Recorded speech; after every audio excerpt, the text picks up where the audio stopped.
रुद्राष्टकम्। नमामि शमीशाननिर्वाणरूपं विभुं व्यापकं ब्रह्मवेदस्वरूपं निजं निर्गुणं निर्विकल्पं निरीहं चिदाकाशमाकाशवासं भजेऽहं।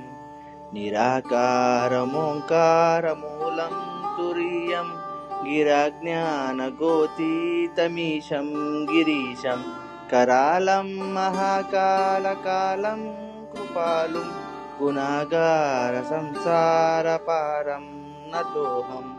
तुषाराद्रिसङ्काशगौरं गभीरं मनोभूतकोटिप्रभासी शरीरं स्फुरन्मौलिकल्लोलिनी चारुगङ्गा लसद्बालबालेन्दुकण्ठे भुजङ्गं चलत्कुण्डलं शुभ्रनेत्रं विशालं प्रसन्नाननं नीलकण्ठं दयालुं मृगाधीशचर्माम्बरं मुण्डमालं प्रियं शङ्करं सर्वनादं भजामि।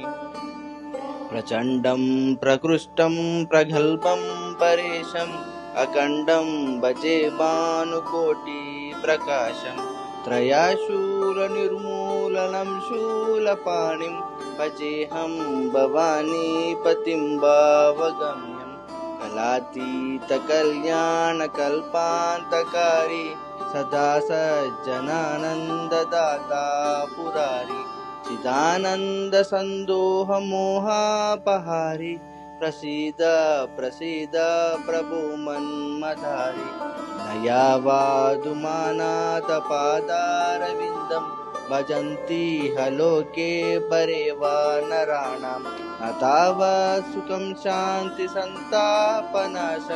प्रसीद प्रभो सर्वभूतादिवासं न जानामि योगं जपं नैव पूजम् अतोऽहं सदा सर्वदा देवतुभ्यं जराजन्मदुःखौ गतातप्यमानं प्रभो पाहि शापान्नमामि शम्भो।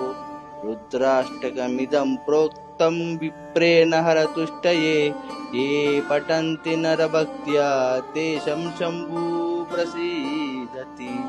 इति श्रीरामचरितमानसे उत्तराकाण्डे श्री गोस्वामी तुलसीदास कृतं श्रीरुद्राष्टकं सम्पूर्णं। नमः पार्वते पते हर हर हर महादेव शम्भो शङ्कर।